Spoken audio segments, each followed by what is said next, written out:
Today I'm here to talk about body language and gesture in public speaking.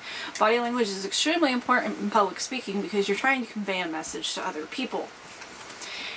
Body language, by definition, is a communication by means of facial expressions, gestures, and other postures and signals that we give so that we can communicate our message that we are making from one person to another. If you ever watch like a preschool teacher, they use a lot of big gestures when they are explaining sounds and letters and words to kids because people are more likely to remember your gestures than they are your words, especially if you aren't feeling confident about what you're saying. When you do speak, you need to be deliberate with your gestures. Don't be afraid to open up, take up space, welcome your audience to you. The more you open yourself up, people are going to be more open to listening to you. If you hold yourself in like this, or you're like this, they know that you're not confident, or maybe they think you're not telling them the truth. There's all sorts of different bad messages that you can give when you do that.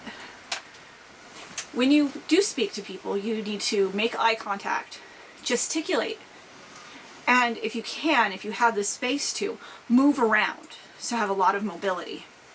Verbal statements and body language conflict. Listeners will be more likely to believe nonverbal messages than what's spoken. So if you're talking to somebody, context is everything. If you're like, "Hi, how are you?" it seems much happier than, "Hi, how are you?"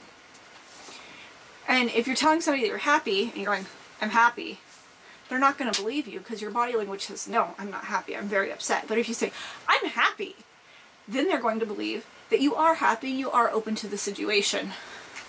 So it's very important to remember that.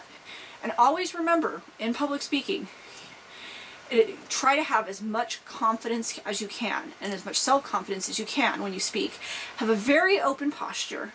Make lots of hand gestures. Move around as much as you can.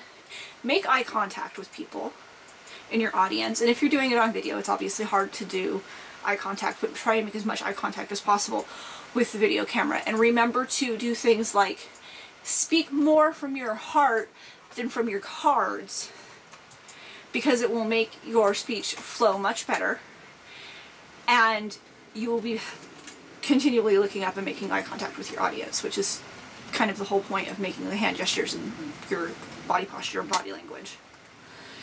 Gestures in a speech can really support your words and dramatize your ideas and engage your audience. They can be suggestive, prompting, or descriptive.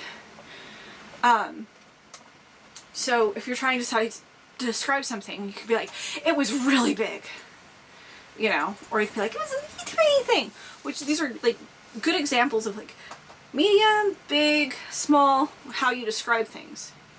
When you're talking to somebody in normal conversation, you usually use your hands to describe things to people. And you can do the same in your public speeches. Thank you for your time, and I appreciate your attendance.